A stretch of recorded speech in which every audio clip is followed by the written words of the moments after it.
your car out in the open. It's just rude, man. Then you gotta go downtown, and that's all.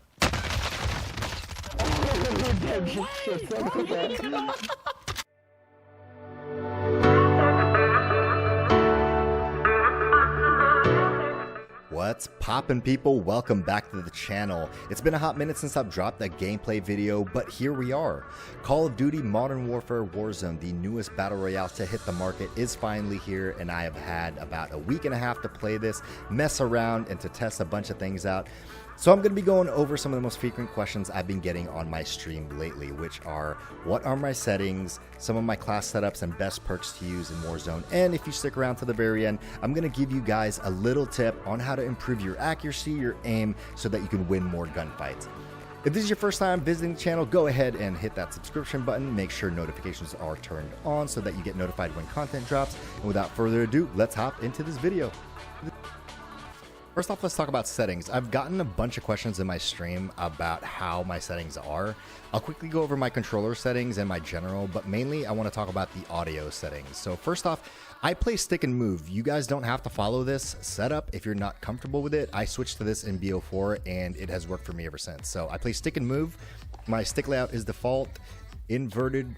I play inverted. I know that's kind of weird for most people, but it's comfortable for me. My horizontal and vertical are both at 8, and my ADS sensitivity is 0.80, while my high zoom is at 0.90. Aim response curve is standard, and aim assist is also standard as well. I do turn off my controller vibration because when I'm in a gunfight, I don't like the rumbling in my controller. It sort of messes up my aim. If you want to turn that off, I would highly advise it. My aim down sight behavior is hold, equipment behavior is hold. I switched my use reload behavior to contextual tap. This might take maybe a game or two of getting used to, but it allows you to pick up weapons really quickly and equipment off the ground if you're in Warzone. Slide behavior is set to tap, auto move forward is disabled, auto sprint is disabled, and vehicle camera is recenter is enabled.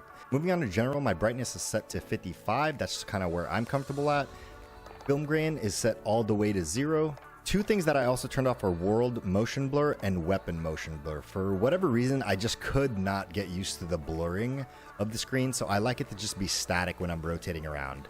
One important tip I would give you guys is change your minimap to square. As you can see on the left-hand side, the circle, which is the default, is much smaller than the square on the right-hand side. The square minimap will show you a larger area, and you'll be able to see red dots if enemies are nearby and firing. Finally, let's talk about audio. This is kind of the biggest question that people have been asking me. And for me, I'm comfortable with my audio mix being on boost. Now, I play with a mix amp hooked up to gaming headphones. So if you are playing off speakers, off your TV or external speakers on your monitor, whatever, just do what's comfortable for you. For me, boost has been really good, and for most of the people I play with, boost has worked out really well. My master volume is at 100, music volume is at 5, dialogue is at 10, and effects volume is at 85. For me, moving it down to 85 was really crucial, just because having it at 100, like I have in past Call of Duty games, it's just so loud in this game. I can hardly hear anything else. Moving on, Juggernaut music is disabled, voice chat enabled, and my voice chat volume I had to increase to 140 because I was having a really hard time hearing teammates while we were playing.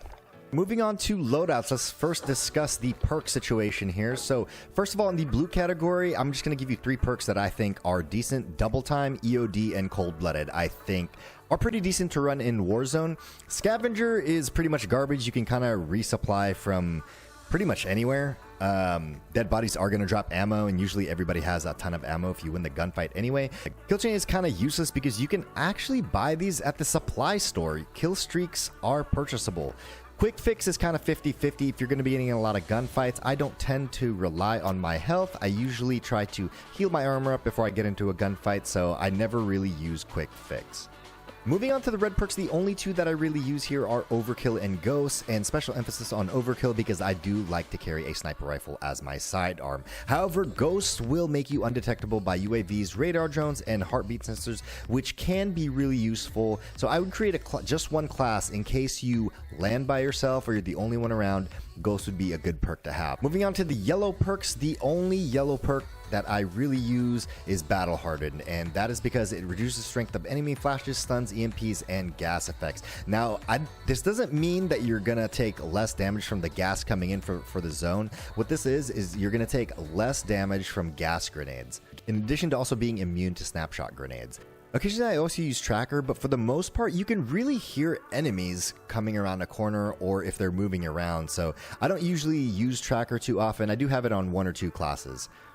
So for an overwhelming majority of my classes, I'm going to be running Cold-Blooded, Overkill, and Battle Hardened. However, if you find yourself struggling to win gunfights, you may want to switch Overkill to Ghost, which I do have on a couple classes. As far as my primary weapons are concerned, I stick to pretty much 4 primary guns: the M4A1, M13, MP7, or the MP5. These are all solid guns. For any fully automatic weapon, what I would do is focus on ammunition and recoil stabilization. Because you're going to be firing a lot of rounds out of here, you want to make sure that you can control the recoil, that your aim is stable, and that you have enough rounds to put out if you're fighting 3 different people at the same time. For my M4A1, I rock a stock M16 Grenadier barrel, Commando foregrip underbarrel, 60 round mags, stippled grip tape on the rear grip, and sleight of hand perk.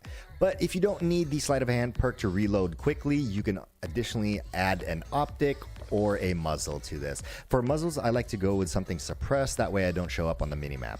I do without an optic mainly because all of the optics reduce your aim down sight speed, and for me with my primary gun I really need to just be able to pick it up quickly, aim down sight, and start firing. So if you can train yourself to go without a sight, all the more power to you. I think you will improve your game, and pretty much that's how I play. Moving on to the secondary weapon, majority of my classes are going to have some sort of sniper rifle. Right now I've been using the HDR and the AX50. I actually prefer the AX50 at this point just because I have it fully leveled out, and as you can see it is gold right here, but I am trying to work on this HDR to get it fully loaded out to see how it compares to the AX50 at max level.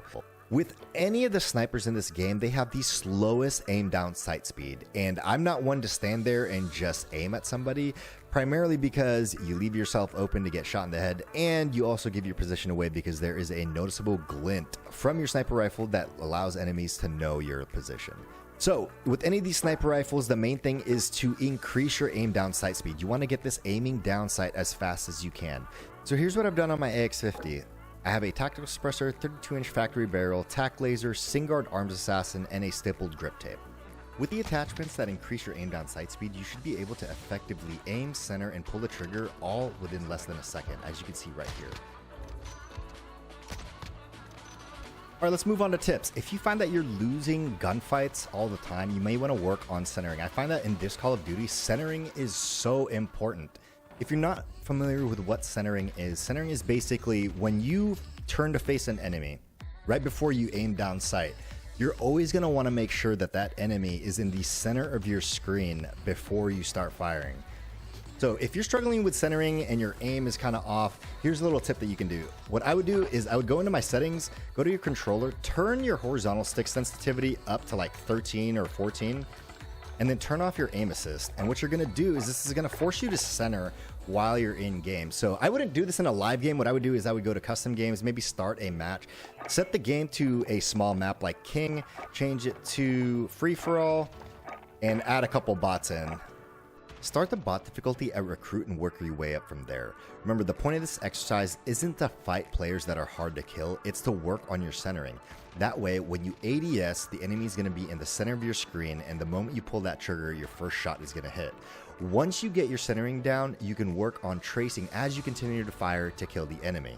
This exercise will improve your accuracy, and as you increase the bot difficulty, it will also train your reaction time. Run this exercise every day as a warm-up right before you start playing, and I guarantee you within a couple weeks you'll notice a huge difference. With that, it's time to wrap up this video. Hope you guys found the information helpful. If you guys have any questions or want me to research anything in Warzone, please drop a comment down below. I hope to see you guys in the game. Till next time, stay happy, stay healthy. Peace.